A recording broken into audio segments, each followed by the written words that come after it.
Hello,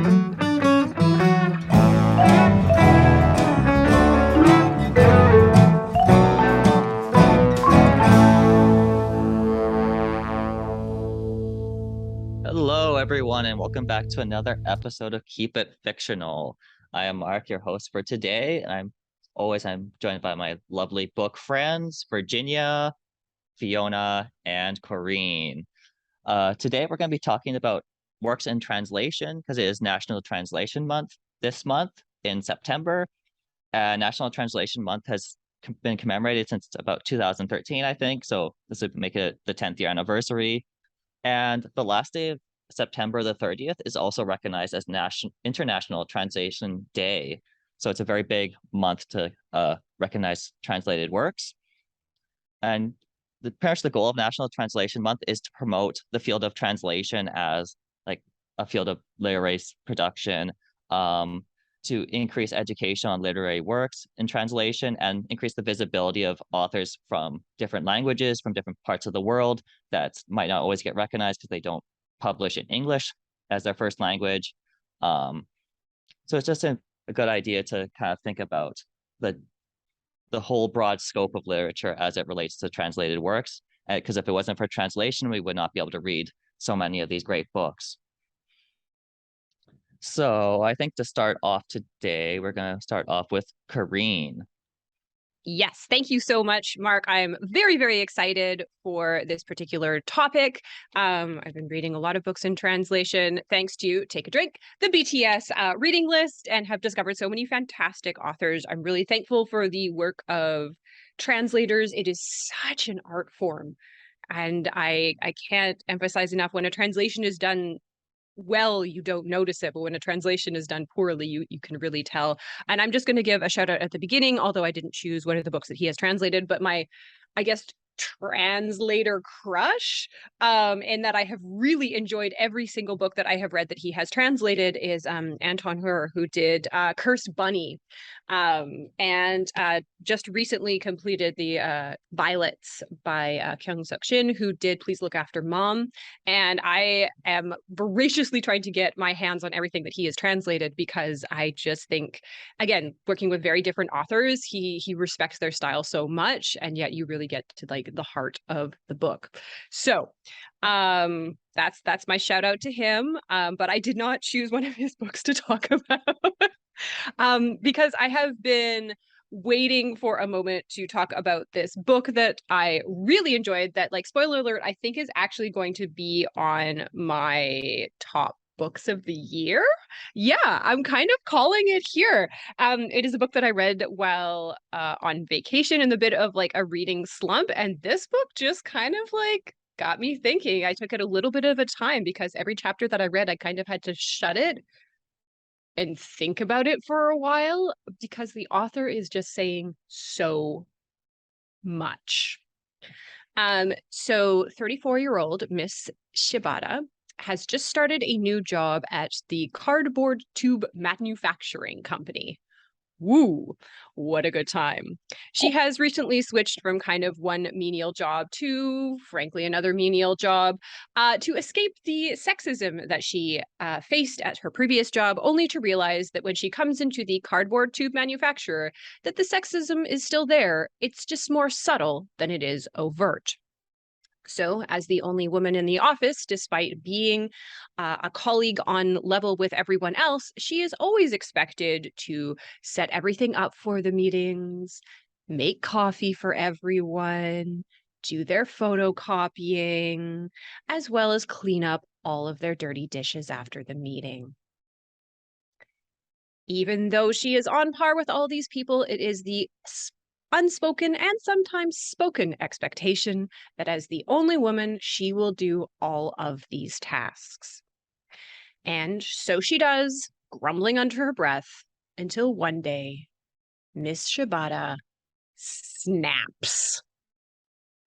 When she is asked to clean up all of the dirty, disgusting coffee cups after another sales meeting, she turns to her colleague and says, "I can't. I'm pregnant, and the smell of the coffee cups gives me morning sickness." And with that little small or kind of big white lie, everything changes for her. All of a sudden, her coworkers remember how to use their hands and they can make their own coffee. And strangely enough, they also gain the ability to pick up after themselves. And when treats are delivered to the office, she can just put them on a desk and they can walk over and get them themselves. And because she is pregnant, Miss Shibata, of course, cannot be expected to work any overtime. Oh, no, no, no. She gets to leave on time. She can go home and take a long bath or watch TV or even watch a movie. Suddenly, she has time for herself, even though it's not really for her. It's all for the baby? Question mark. She finally has time and energy to devote to herself while everyone is expecting that she is devoting all of this energy to her unborn child. Here's where it takes a little bit of a surrealist turn.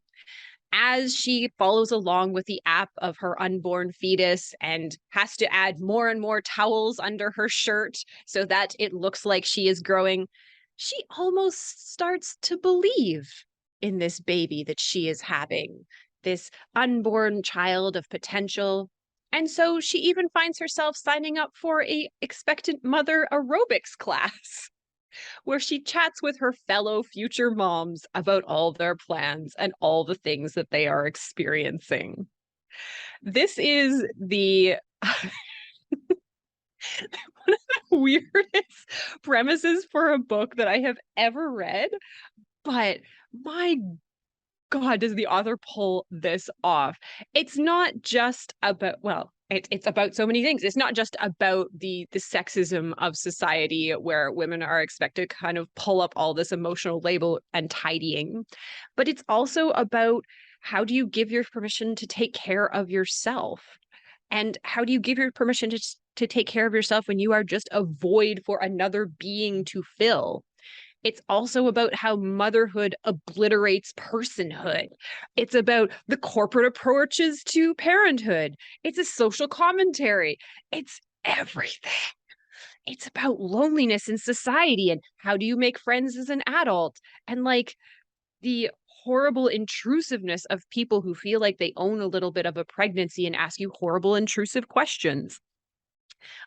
Again, this book is a slim little volume that will absolutely knock your socks off. It is the new book this year by Emi Yagi. Uh-oh, and I have pushed the wrong button on my cell phone. It is called Diary of a Void. And it is translated by David Boyd and Lucy North. It just came out this year. And if you are looking for a funny, ironic, subversive, sarcastic, sly take on social commentary, you should absolutely pick up this book. Thank you, Corrine. It's always good to hear all these different translated works that have these different perspectives. Particularly in this case, a very almost surrealist kind of take on like social commentary from what it sounds like, but very interesting for sure. I think I will actually go next to make myself go second. So the book that I will be talking about is All the Lovers in the Night by Mieko Kawakami.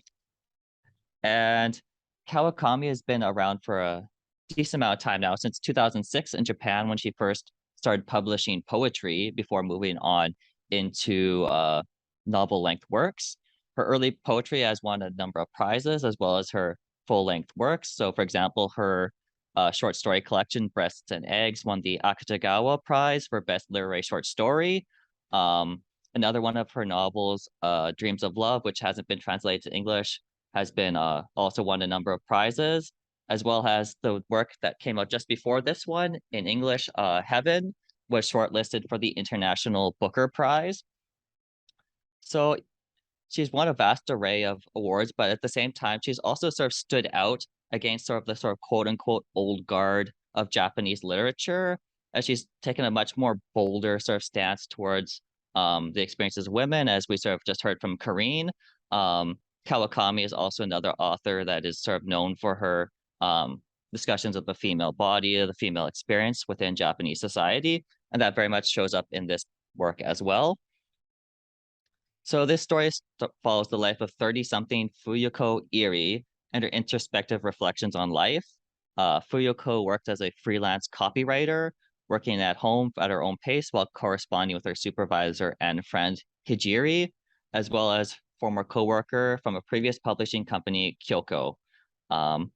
It's somewhat difficult to describe the events of this novel because they all mostly take place in sort of more mundane environments and things like that, and it's told entirely from the perspective of Fuyuko. But it's her narrative style is somewhat similar, I want to say, to Haruki Murakami, but minus the sort of mole men, sheep men, raining fish, and sort of otherworldly events that populate his novels. As Kawakami herself is sort of alluded to influences from Murakami, but also sort of pointing to trying to go beyond his kind of range of topics and perspectives in her own work. So Fuyuko and her supervisor friend Hijiri frequently speak to each other very candidly about their feelings and experiences with men, both positive and negative, as well as the somewhat bizarre kinds of experiences they have had. Hijiri very much is Fuyuko's sort of main point of contact, both professionally and socially, sort of making their friendship very, very important for her because as we see, Fuyuko is very reserved, whereas Hijiri is much more outspoken and stands her grounds on issues such as like male colleagues harassing her at work, whereas some of her other friends are much more like herself, where they're more timid. They don't necessarily speak their mind on their opinions. They sort of tend to take a much more reserved and introspective kind of way of relating to the world. And this kind of difference of perspectives and personalities is revealed in depth through their interactions. And because of her difficulties relating to other people and finding trust or forming new relationships, Fuyuko sort of starts to develop a bit of a dependence on things like alcohol to sort of build up her own kind of confidence or ability to interact socially, because she has a great deal of anxiety, a great deal of difficulty putting herself into new kind of social situations and things like that. And over time, her sort of dependence on this way of putting herself out there by drinking alcohol starts to become a much bigger issue. So for instance, when she goes to the local cultural center to register for classes, she has, even just talking to like the people there that day, she has a great deal of difficulty and ends up using alcohol as a way to sort of like lubricate her herself socially to interact in these situations. But somewhat ironically, it's that because of this drinking that she meets high school math teacher, or science teacher, I should say, Mitsutsuka, after Fuyuko falls ill and has fallen asleep in the lobby and lost her possessions. Is Mitsutsuka, who tries to comfort Fuyuko after she wakes up and essentially is somewhat panicked. They meet intermittently through chance encounters at the cultural center, and they kind of like these sort of awkward encounters that slowly begin to evolve into regular meetings at a cafe and develop a bond that's not quite romantic, but also definitely special in the kind of place it occupies in their life. It's not just like a regular friendship, because they each have their own sort of loneliness and sort of gaps within their life that the other person sort of occupies. And we sort of get to see how these interactions sort of like, as Fuyuko begins to develop and sort of come out of her shell a bit as she begins to interact more. It also awakens buried feelings and emotions that go back to her time in high school and the one boy that she ever closely associated with, and the feelings that have never sort of been resolved or developed into anything further. In this way, there's sort of like a subtle and gradual revealing of Fuyuko as a person underneath the appearances and the kinds of experiences and feelings that have resulted in their sort of outward appearance. So we sort of see it like through her reflections that she very much has these deeper thoughts and feelings and kind of desires, but her outward appearance is very different from that, where she's very reserved. She doesn't feel like she can kind of go out and sort of express herself in certain ways.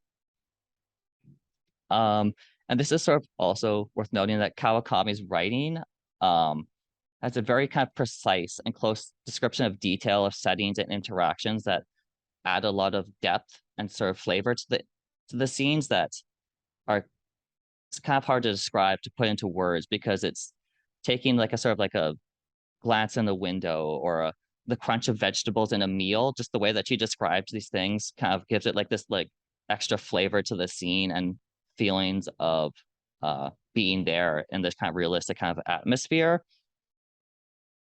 And this is sort of like how she sort of gets the deeper mixed feelings, thoughts, and perceptions of the different characters in the book. So if you like an intimate and finely written novel that sort of touches on relationships, friendships, and the burden of the past, or personal narratives in general, then you might also like All the Lovers in the Night. And I was also just want to mention that this book was translated by Sam Bett and David Boyd, I believe their names. Yes, Sam Bett and David Boyd. They've worked on a number of Kawakami's novels in the past, and I think they've also done other books for Europa Editions, the publisher of this book, which has done a number of works in translation from many different countries. And in my opinion, they're one of the better publishers for works in translation. So you might want to check out Europa Editions or these particular translators as well. So I think we'll go to our existential question now. And for our question this week, we've been talking about a lot of writers in translation. We often talk about them on this podcast, but there's always going to be someone who we think should get more attention, more translations, or there's a particular work by this author that we really want to see and be able to experience for ourselves. So I'm just wondering what all my book friends wish they could read by a particular author or just a particular author in general. Well, I'm gonna go with like my childhood favorite anime that I've only watched in anime form in Chinese. And I don't understand why this is not being translated. It is Captain Tsubasa, the best soccer sports manga that you ever read in your life. It is just so good. And there hasn't been no translation. So it was really, really annoying. And so, yeah, I wish, like this, whoever else out there, Kodansha, like if you can just take a look, please, at this sports manga and translate it, please, so that I can actually read it in book form. Thank you. Well, first I want to just give a shout out to, I'm not sure what it's called, but people on the internet who do unofficial translations of things.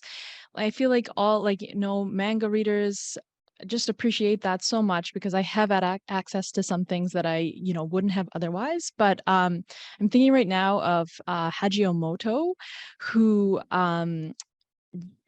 is a manga artist, and her work for A Drunken Dream and Other Stories, short manga, is one of my favorite books of all time. And if anyone ever sees it secondhand somewhere, I am dying to have a copy of it. But I love her short works and do not love her long work so much. She did The Poe Clan, and The Heart of Thomas, and they're sort of like weird and unwieldy. Otherworld Barbara, worth a read. But I wish that more of her short fiction was translated, but especially like just also available. Like she has this one, Force Shoujo Stories, that has been translated, and I've been looking for it forever. So I'm going to answer with someone who has had a number of her works translated would be Yoko Tawada. A number of her full-length novels and some of her short stories have been translated to English, but she's also written a number of non-fiction works, primarily in German, which is kind of surprising because she's written both Japanese and German because she's lived in Germany for a number of years since she's lived there. I can't remember when she moved there. She's maybe in her 20s or something like that. I can't remember exactly, but she tends to go back and forth between writing in Japanese and German, sometimes within the same work. She will do one version in Japanese, another in German. So just to have a chance to read some of the works that she's written in German that have not been translated into English, I think would be interesting, because just the fact that her works deal with language and translation so closely and intercultural exchange and meaning, I find that to get a chance to read these particular works would be very interesting. All right, I'm going to cheat, and that I'm not so much choosing like an author or translator as I am choosing a reader who I have made it my life's mission to read from all of their bookshelf and have been very much enjoying this process. I would like all of the books that Kim Namjoon from BTS has read.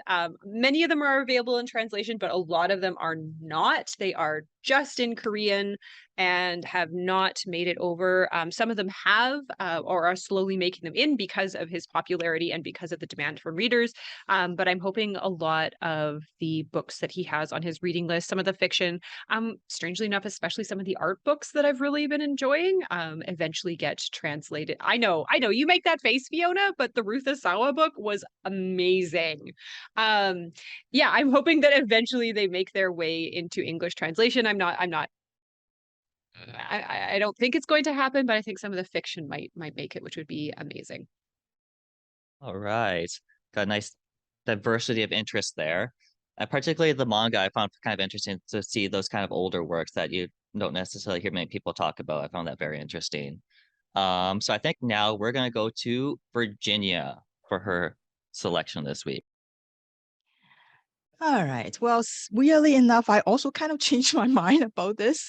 I originally had a few different a particular translator in mind, but because we just recently did a Latin American author episode, I wanted to go somewhere else, and I'm really apologize to our listeners here that today we happen to have 3 Japanese books. So that was not planned, totally not planned. But happens that we all just changed our mind. Not Mark. Mark already said that he was going to do one of those. But anyway, so before I talk about my book, I want to give just again a shout out to the many, many wonderful translators out there that has brought me a lot of really great Spanish novels, Natasha Wimmer, Megan McDowell, and Sophie Hughes, and many, many more. So thank you for all the work that you do. I deeply, deeply appreciate it. So thank you. But I decided to kind of go back to maybe to my roots a little bit, again, talk about sort of a more the earlier translated works that I used to read a lot more of, mostly of them original in Japanese. And this is also a book that I read, and I read for you, my dear book friend Liz. This is just for you, Liz. All right. In 2018, a little book was published. A first of this particular Japanese author's work was translated into English, and it was a phenomenal success, and it sold millions of copies. I didn't read it because I like to be contrary and I don't like to read things that are popular. But also just the plot just didn't really appeal to me. 2 years later, a second book was translated, and it has a super cute toy hedgehog on the cover. And a few of us, I think Korean, and so some of my other coworkers in Pompeii Public Library got, I think, tricked a little bit by that really, really cute cover, and also the because of the first book and what they expect of the first book. And I read the book, and it's about this little girl who thought that she might be an alien. I'm like, yeah, that sounds maybe more like my book. So I'm like, okay, sure, I'll read that. And I don't think I say it very often, but it is one of the very few books that I feel physically sick after reading it. Like, I was just completely disgusted, and I don't get disgusted that frequently. And doesn't matter what anyone tell me that there is a point to this, that there's a metaphor. I don't care. It was just gross. And so I couldn't deal with it. I'm like, nope, never again. Never am I going to read you again, author. Then this year in the summer, the third book came out, was translated. And Liz is a short story collection. And Liz said to me, Virginia, you have to read it. I'm like, no, I am not reading this. And Liz was like, no, really, you have to read this. And she tried to entice me by telling me about the first story, which involved a sweater made out of human hair. And she said, you see, you got to read it. It is totally for you. And I'm like, darn it, Liz. So because of this episode, because of Liz, I read this book that I said I would never, ever, ever, ever touch. It is Life Ceremony by Sayaka Murata, and it is translated by Ginny Tapley Takemori, who translated all her works. Now, at this point of the podcast, I'm going to say, unless you're Liz, or if you're Liz, you better stay here with me right now. But for everybody else, I just want to say, fall is here. And my book friends, a few episodes ago talk about fall is a time for coziness, for warmth, for pumpkin spice latte. You know, if you are not here for challenging your long-held beliefs, if you don't feel like talking about taboo subjects in very vivid, shocking, gross details, if you just want to feel like nice and cozy, you don't want to feel sick to your stomach, then please skip along. Please feel free to skip along. Like, this is not a book for the squeamish. Like, let me just tell you, that's got some pretty unsettling stuff in it. But yet, I'm gonna say I actually kind of like it. So, yeah. So anyway, at least I think the cover, if you haven't, and check out the cover there because it's hard to see maybe on the show here. But, at least the cover is not deceptive this time, I feel like, because it's got this very delicious looking hot pot that has some veggies in it, maybe some meat in it, and also an anatomically correct human heart in it. So think about that. And then, yeah, so that is what this book is. Anyway, so again, remember, Liz told me to read this book. So if you experience any sickness and discomfort after it, please direct your complaints to her. So normal is a type of madness, isn't it? I think it's just that the only madness society allows, we call it normal. And I feel like this quote from one of from the title story really best describe this collection of 12 short stories that are really about questioning and examining those fundamental beliefs and social norms that we hold so dear. These are the ones that we use to judge whether something is moral or amoral, and how, guess what? Those norms, they do change through time. They are different in different places around the world and they evolve. So who are we to use what we think is the right thing to judge everybody else, or to judge what they do with their lives? And that, I think, is the theme that carries through all those 12 stories. And of course, we know, but for this author, she's going to do it. If you read Earthling, you know she's going to do it with some very shocking stories. So let me tell you about some of my favorite. And again, don't say I didn't warn you. One of the story, which I think is probably the least disturbing story, but it's kind of like a really fun one, is called A Magnificent Spread.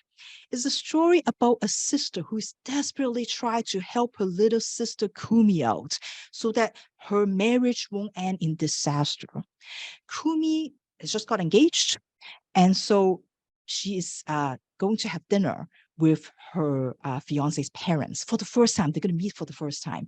And her fiance suggested, well, why don't you let's have it at your house. We'll have like a dinner and you can cook, right? That doesn't sound like weird at all, except that Kumi has always, insisted ever since she was young that she is not from this world. She is from the magical city of Dundalos. And in Dundalos, they eat weird stuff. Like, example, dandelion flowers boiled in orange juice and other just really bizarre food. And so her big sister knows that if Kumi cooked this stuff, it's going to end in disaster. They're going to call off the engagement because this is just too weird for everybody. So she's trying to help her sister out to see if there's a way to convince her sister to not make the food from her so-called home country. Then we have a story called Lover on the Breeze. This is a story about Naoko. She has just started dating and she found this wonderful boyfriend, and she started inviting him over to her house, to spend some time together, to talk and so on. But someone in the house is not really happy about this. Someone that a childhood friend of Naoko is a little jealous, is a little concerned about Naoko, and she doesn't like Naoko spending so much time with this new boyfriend. So, this story, just your usual love triangle with a girl and a boy and a curtain. Then we have a story called a first-rate material, which is the story that Liz told me about. It is set in a world where, because people don't want to waste things, so when people die, they make different things out of the remains of the people. So hair sweaters, fingernail pins, dry stomach lampshades, ribcage tables, skull bowls, bone clock, all that kind of stuff. And Nana is getting married and she really wants a ring made of human bone. And they are expensive. They're not cheap, but that will show how wealthy she is, or like, that she got a good catch in Naoki, who is like pretty rich.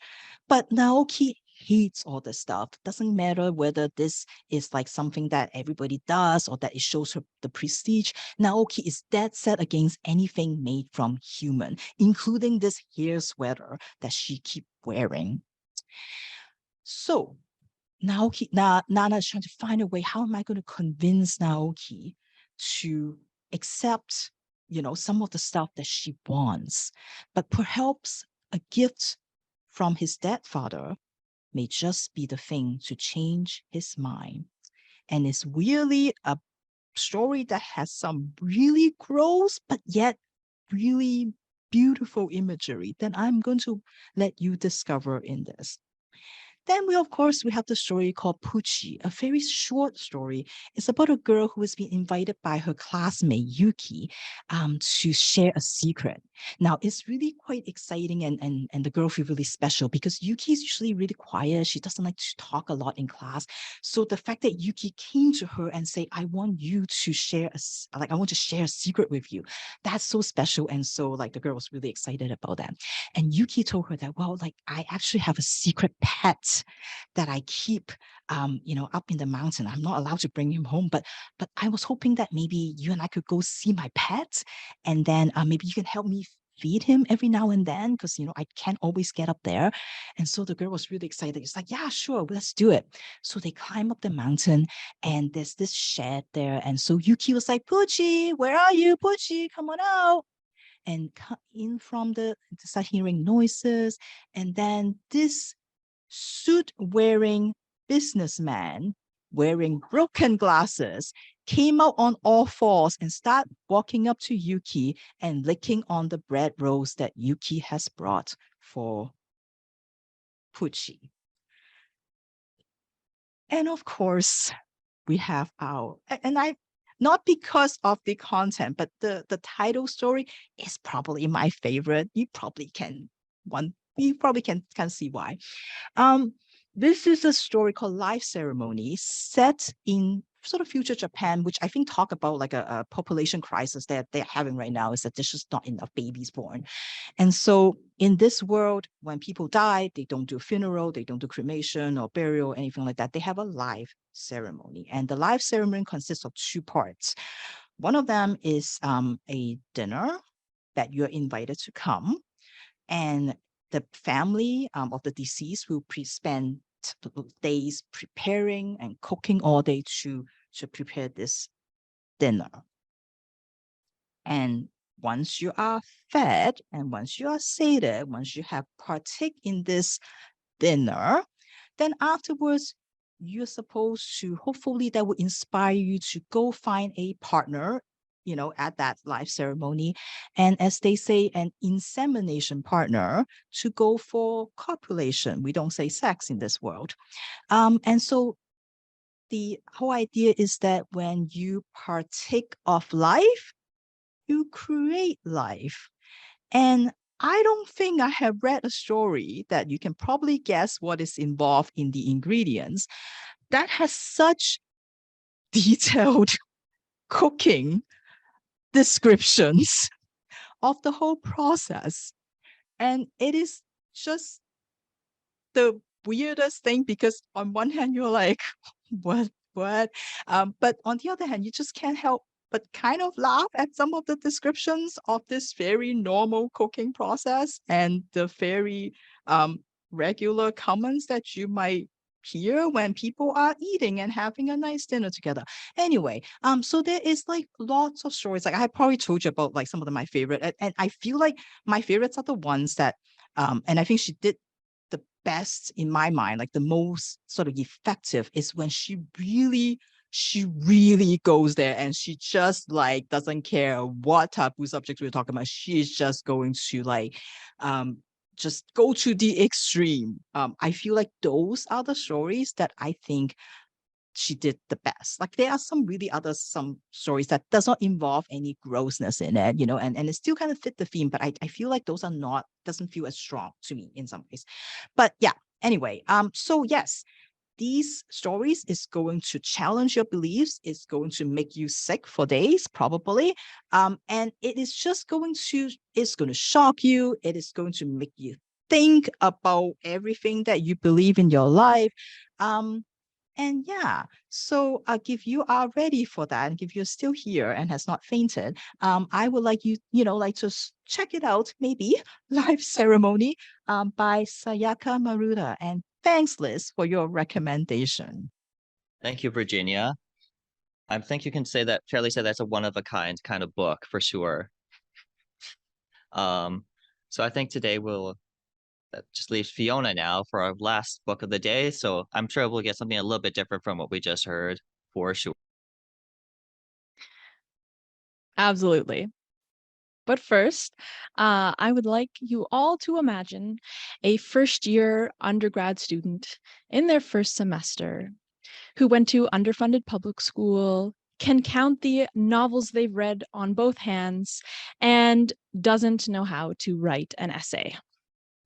And because you get to choose your own classes in university, had no help with choosing classes and enrolled themselves in a second-year Eastern European literature course for their first semester without the ability to write an essay. So this was my undergrad journey, but I'm happy to say it was actually a very positive experience. I had a prof who was very understanding, and I learned a lot, but this was my first introduction to translation. We read many great short stories, including Kafka, but then also some lesser known ones, and an amazing novel that I have been waiting for someone to ask me to talk about for 15 years. So this is Journey by Moonlight by Antel Szerb, translated from Hungarian by Len Rix. Now, again, this novel blew my mind, but also remember that my world experience was quite limited. But I think it was kind of a moment of falling in love with translated works, because suddenly I realized that other lives were accessible to me in environments that I hadn't experienced myself.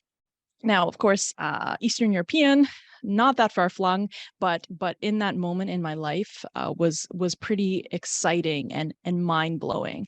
It was also written in the 30s and then translated. I think the edition by Len Rix was not till like the 2000s. But I think it held up very well. So this is the story of Mihaly, a bourgeois young man who had a little bit of a storied childhood and has decided that he's going to get serious. He's going to grow up. So what better way to grow up than to marry a serious, well-respected woman, Erzi. She is beautiful, and ironically is just leaving a marriage with Zoltan, who she found to be a little bit boring. So she's looking for some sort of like excitement in Mihaly, and Mihaly is looking for some groundedness from Erzi in their life. And he wants to just work in an office and be an adult and be a good person. However, on their honeymoon in Venice, all of that falls apart quite quickly. When Mihaly seems to be more interested in the old streets than he is in his new wife. Then, of course, it all comes to a head when a a wild man shows up on a motorcycle demanding Mihali's attention because he has found Irvin. No time to explain any of this to Erzi. Mihaly says he must go. He'll be back soon. But of course, he is not back soon. He misses appointment after appointment to re-engage in their honeymoon. And what might be frustrating coming back to this book, I have reread it multiple times, but is this sort of, it really is a narrative about a young man who is running away from being an adult. And at this point in my life, I'm kind of like, come on, like, really? But I still love the adventure, the fact that he can't let the past lie. So, growing up, Mihaly was part of kind of a band of misfits who went to elementary school together and then high school together. And ultimately, things fell apart and they went their separate ways. There is Janos, the man on the bicycle, who has always been the tough one, the bravado.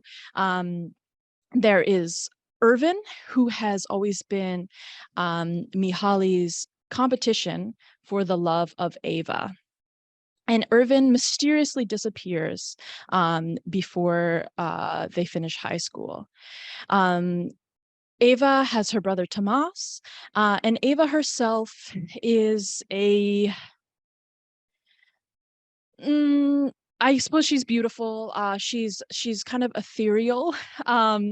Just very charming in her wildness. So Tomas and Ava are part of a family of means that sort of lets them run wild. And so they spend their childhoods together in these reenactments, these plays that they do together. And as they grow older, they become more and more real and less theatrics.